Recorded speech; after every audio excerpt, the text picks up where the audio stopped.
in life, I know I feel like the late Mrs. Annie Johnson of Arkansas, the grandmother of the poet and writer Maya Angelou. And perhaps as I talk a little bit about Mrs. Annie Johnson, you may identify with her as well. In 1903, she found herself with 2 toddler-aged sons, with very little money, a slight ability to read, and she could only add simple numbers.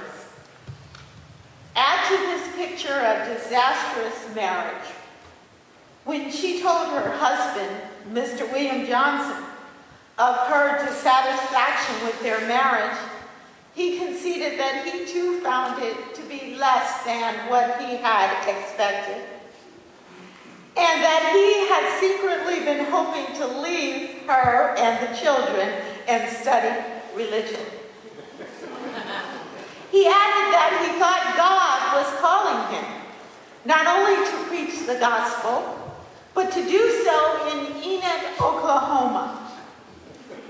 Of course, he did not mention to her that there in Enid, Oklahoma was a household where he could study, where the gentleman who was the owner of the household also had a very beautiful young daughter.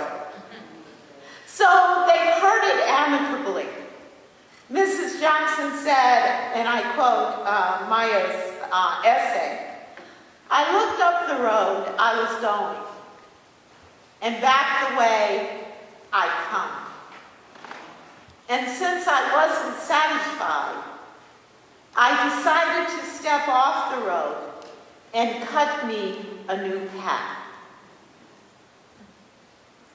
Maya goes on to write of her grandmother. She had indeed stepped from the road which seemed to have been chosen for her and cut herself a brand new path.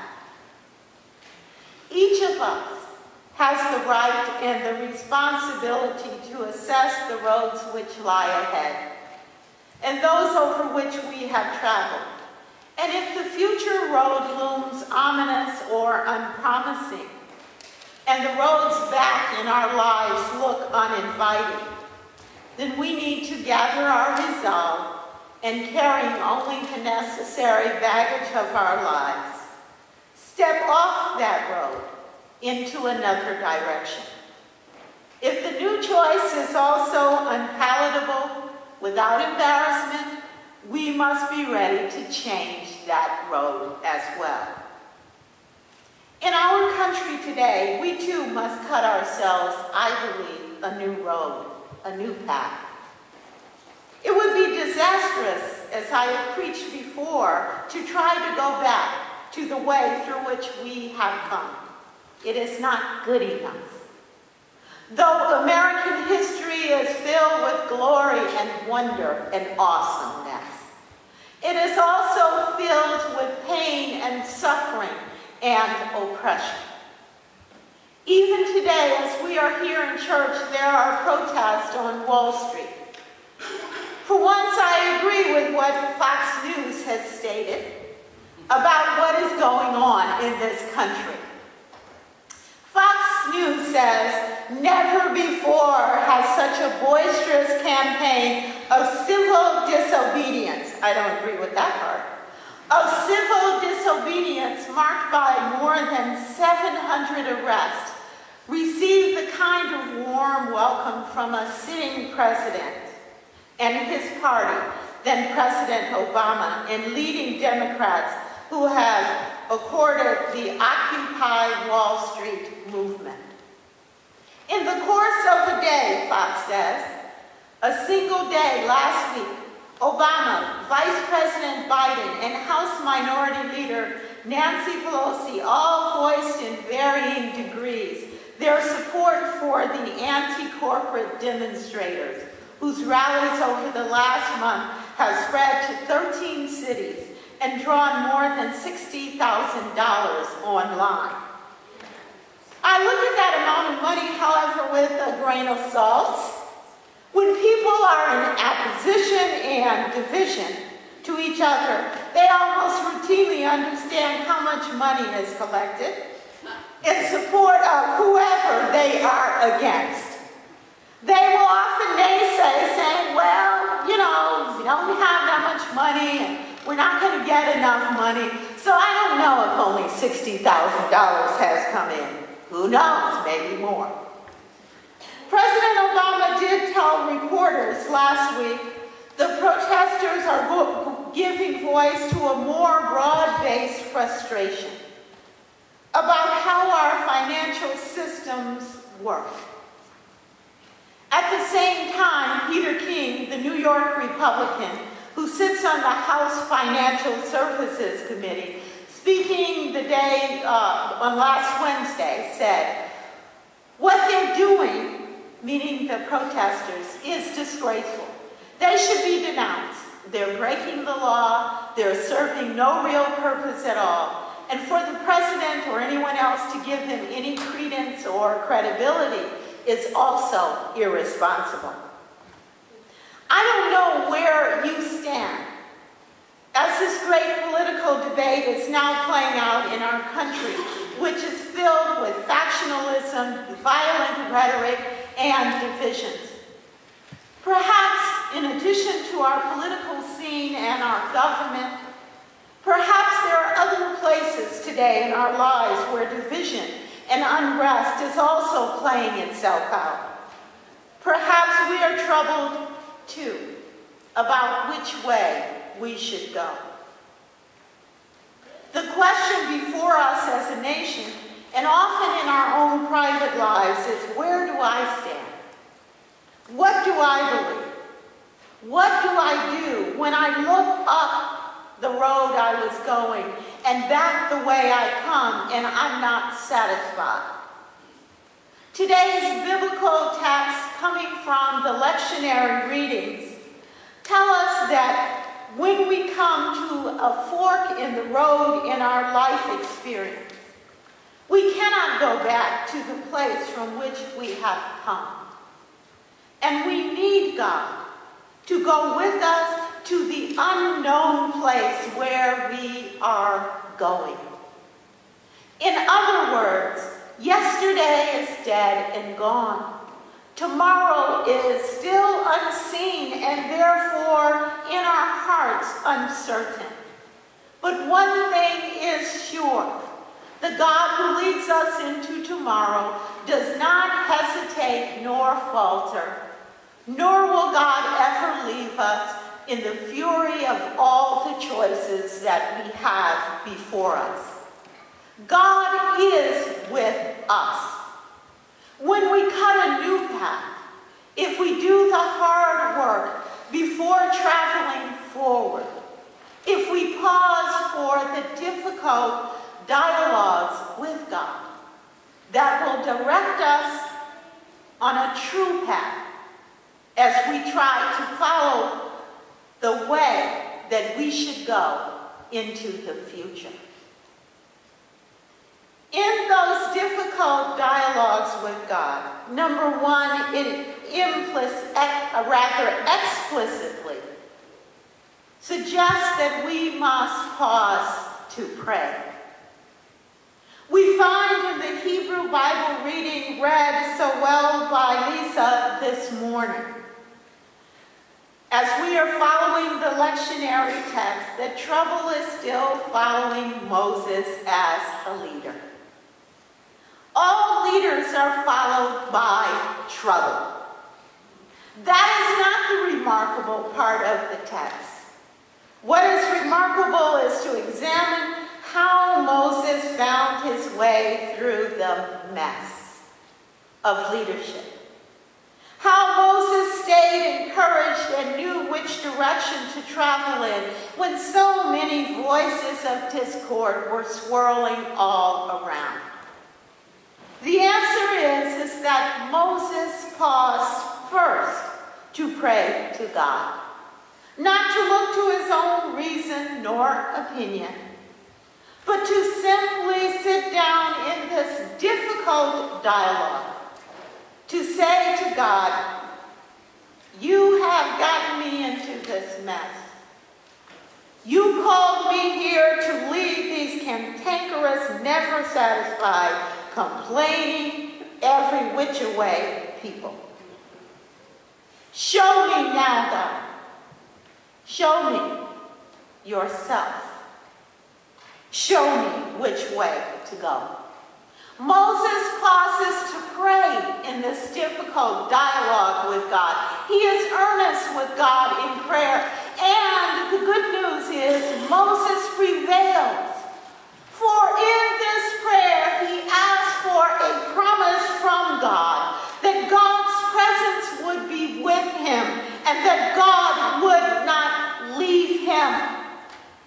If he was to continue to try to find which way to go, when everybody was directing him through the voices of the people in so many different directions. As we look at the scripture, we find that God talked with Moses and spoke with Moses in a very intimate way. Look at the beauty and the kindness and the gentleness and the grace and the familiarity of this conversation with God. The conversation is not filled with one trying to prove themselves to be right and the other trying to prove the other wrong. Rather, this is a very warm and loving conversation between familiars. The very tone of the biblical text and the words let us know that God knows Moses. But more importantly, perhaps, Moses knows God. This is, again, a very intimate passage. And God responds to Moses' big request with great clearness and evidence of divine light.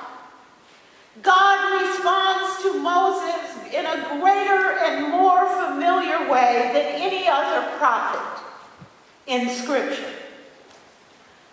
God spoke to Moses, a prince of the people, not as a great and hierarchical deity over Moses.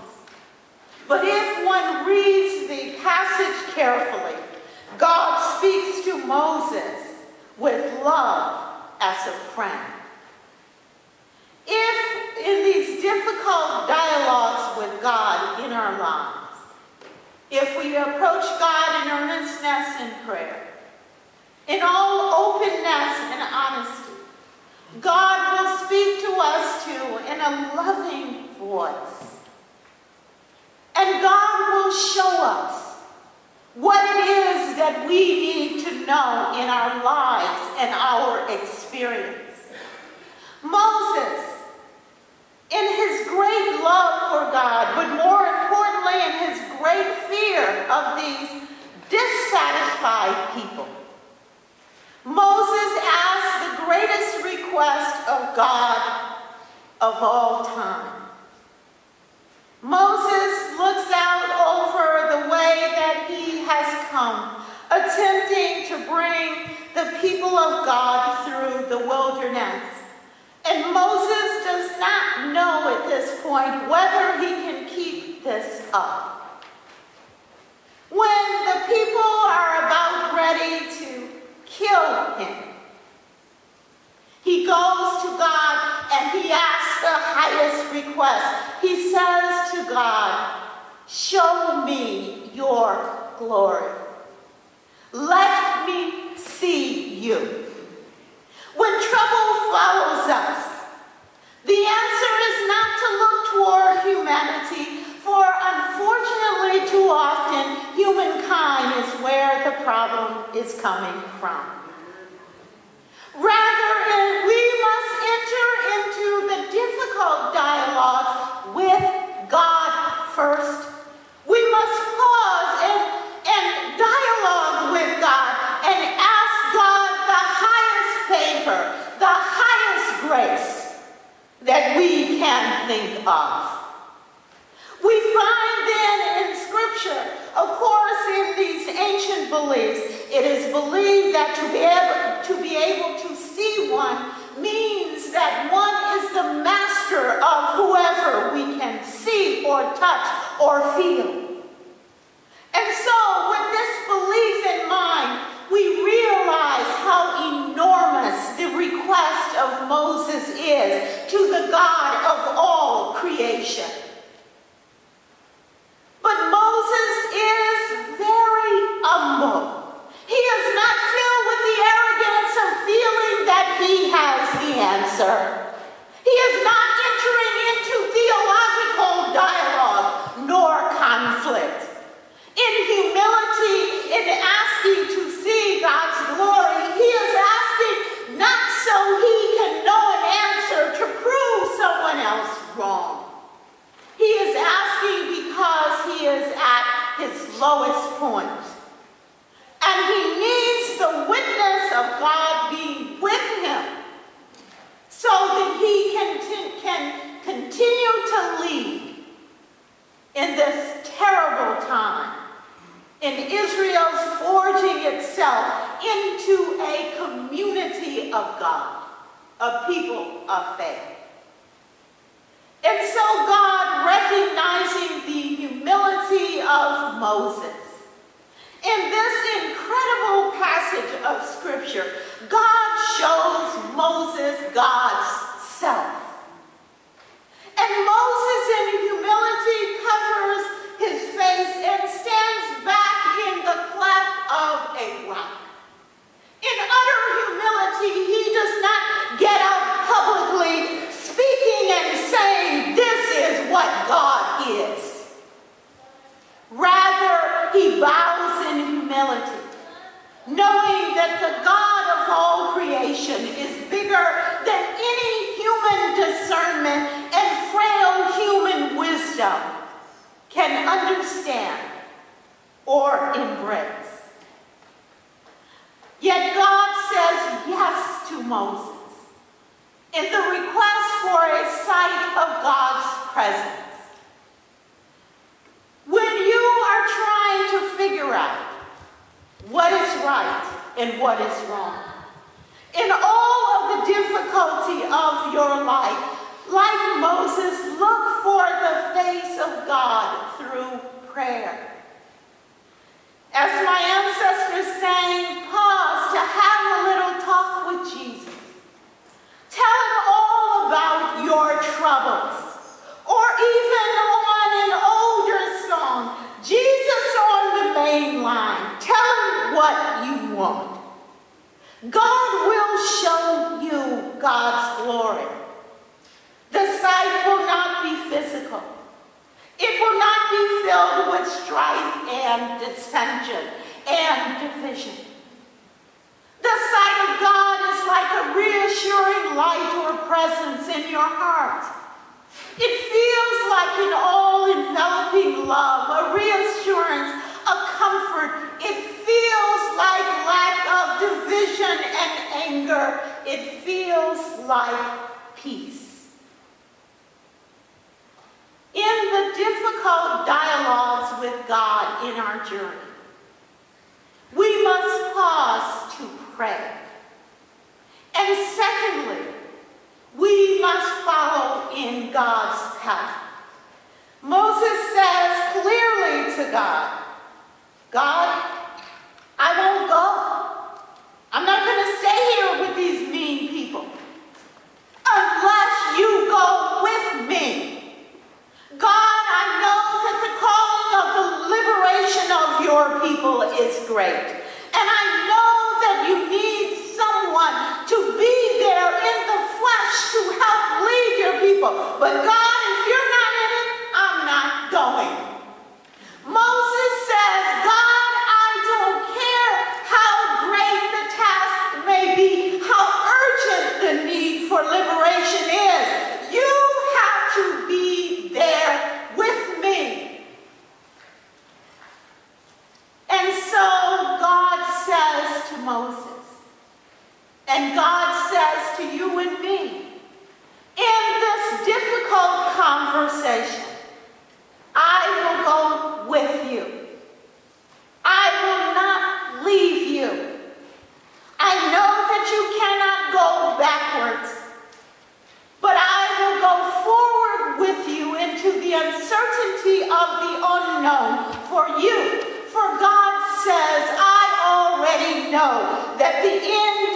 purpose that I have planned for you is for the good. In these difficult conversations with God, God reassures us that God's presence will be with us no matter how bad it might look. No matter how discouraging things may seem, God has promised, and God is there. For example, let's return to the story of Mrs. Annie Johnson, Maya Angelou's grandmother. Mr. Johnson left her with 2 small children, one of whom was physically disabled. As we have said before, she had very little skills, and she was living in a time when there were not a lot of jobs and no employment for her in Stance, Arkansas. But as Maya, her granddaughter, records, she made her plans meticulously and in secret. So one early morning, as she decided after praying to God to cut a new path, to discern which direction in which to go, one early evening rather, she placed stones in 2 5-gallon pails and carried them 3 miles to the town's cotton gin. She rested a little in between, and then, discarding some rocks, she walked in darkness to the sawmill that was 5 miles further along the dirt road. That same evening, she worked into the early hours boiling chicken and frying ham. She made dough and filled the rolled out pastry with meat. At last, she went to sleep. And carrying those heavy rocks in those pails, she was testing to see if she could go out and cut a new path so that she could feed her children and they could survive. Once she discovered that she could carry these heavy buckets, these heavy pails, after cooking and sleeping, she got up the next morning and she left her house and she filled the buckets with meat pies that she had cooked and fried in lard under an iron brazier and over the coals of the fire on the night before. And just before lunchtime, she appeared in an empty lot behind the cotton gin. As the noontime dinner bell rang, she dropped all of her food, the pies, into boiling fat, and the aromas rose and floated over to the factory. The workers spilled out of the gin because they had been working hard and they were hungry. Even though they had cold biscuits and pinto beans for their lunch as usual, the savor of her meat pies just floated over to them. And she stood there, and they came, covered with the white lint from working with cloth and cotton in the gin, looking like ghosts or specters. They came, and that was how she became a businesswoman. That was how she chose for herself to cut a brand new path.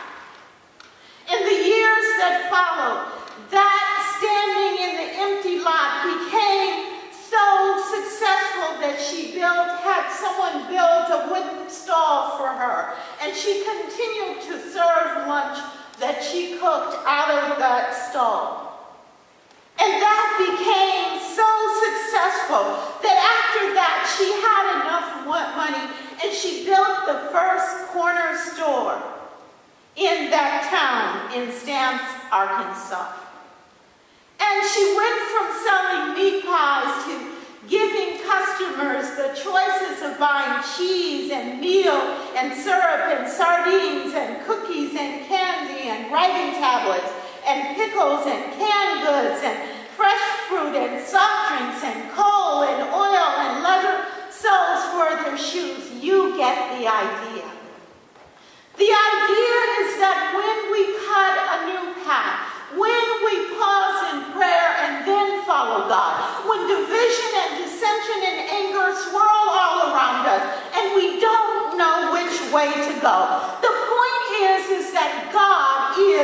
faithful. When and if we follow in God's path, the direction will always, like it was with Mrs. Annie Johnson, be good and true and faithful and sound. God will bless us in ways we cannot even imagine. Each of us has the right and the responsibility to assess the roads which lie ahead for us individually and as a church. Each of us has the right and the responsibility to look back over the road which we have already traveled, and if the future road looms ominous or unpromising, and the road back still looks uninviting, then we need to gather our resolve and, carrying once again only the necessary baggage from our past, we need to step off that road into another direction. We must follow the path of God's leading and God's direction. Finally, when we follow God, don't be distracted. In the gospel reading read so beautifully by Larry, we find that like Moses, trouble follows Jesus wherever he goes as a leader. Wherever Jesus is, somebody is going to say that Jesus ought not be there. In the gospel reading for today, the Pharisees once again are attempting to entrap Jesus in a theological dispute. They say to him, "Tell us then, what do you think? Is it lawful to pay taxes to the emperor or not?" But Jesus, the scriptures say, aware of their malice, said, "Why are you putting me to the test, you hypocrites? Show me the coin used for the tax." And so they take some money out of their pocket and they hand it to Jesus. And they brought him a denarius, which was the coin of their day. And I'm sure they brought it quite happily, thinking, well, we got him now. We're in this theological discussion here. He is wrong. We have got him. So they, smiling, hand him the coins. And then Jesus said to them, he looks at the coin, he turns it over, he sees the face of the emperor imprinted on the coin. He says, probably interesting.